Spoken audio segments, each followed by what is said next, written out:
साल था 1798।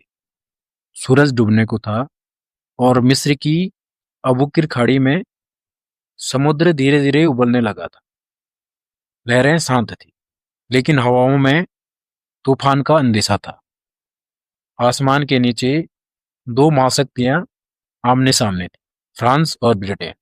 लेकिन नेल्सन ने वही किया जो कोई भी सेनापति सोच भी नहीं सकता था। और फ्रांसीसी का वो कौन सा जहाज था कि जब वो फटा तो पूरी खाड़ी गूंज उठी। और कैसे नेल्सन ब्रिटेन का हीरो बन गया। दोस्तों, जानने के लिए पूरा वीडियो जरूर देखें और चैनल को सब्सक्राइब जरूर कर दें। फ्रांसीसी सेना गर्व से लहरों को चीरता हुआ खड़ा था।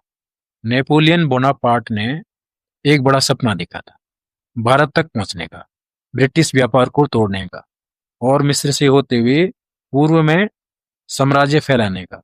इस सपने को हकीकत बनाने के लिए उसने अपने सबसे मजबूत जहाज भेजे थे और उसको लीड कर रहे थे एडमिरल बुरुइस, एक अनुभवी और निडर सेनापति। दूर एक किनारे पर अचानक धुएं की लहरें उठी। ब्रिटिश जहाज वहां पहुंच गए थे। उनकी कमाल संभाले थे रियर एडमिरल होरेसियो नेल्सन, जो युद्ध की लहरों को पढ़ना जानते थे और जिनकी आंखों में सिर्फ जीत की चमक थी। अंधेरा घना था, लेकिन नेल्सन ने वही किया जो कोई भी सेनापति सोच भी नहीं सकता था। रात के अंधेरे में हमला। और उस समय की परंपरा थी कि नौसेना का युद्ध दिन में होता था, लेकिन नेल्सन ने परंपरा तोड़ी और इतिहास रच दिया। ब्रिटिश जहाजों ने फ्रांसीसी सेना को दोनों तरफ से घेर लिया, जैसे शिकारी शिकार को घेरते हैं। तोपें गरजने लगी, आकाश जलने लगा, समुद्र की लहरें आकाश सोलह बन गई।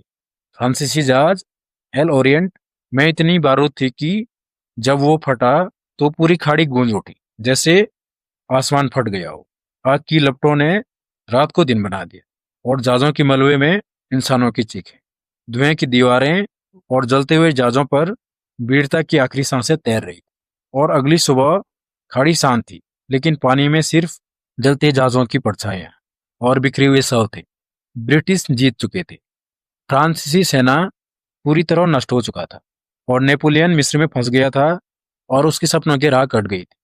नेल्सन ब्रिटेन का हीरो बन गया था और ब्रुइस जलते जहाजों के साथ वीरगति को प्राप्त हो गया था। और नेपोलियन का पूर्व की ओर साम्राज्य फैलाने का सपना समुद्र में डूब गया था। यह सिर्फ एक युद्ध नहीं था, यह वह पल था जब समुद्र ने खुद फैसला सुनाया कि इस बार जीत सत्य की होगी, चालाकी की नहीं।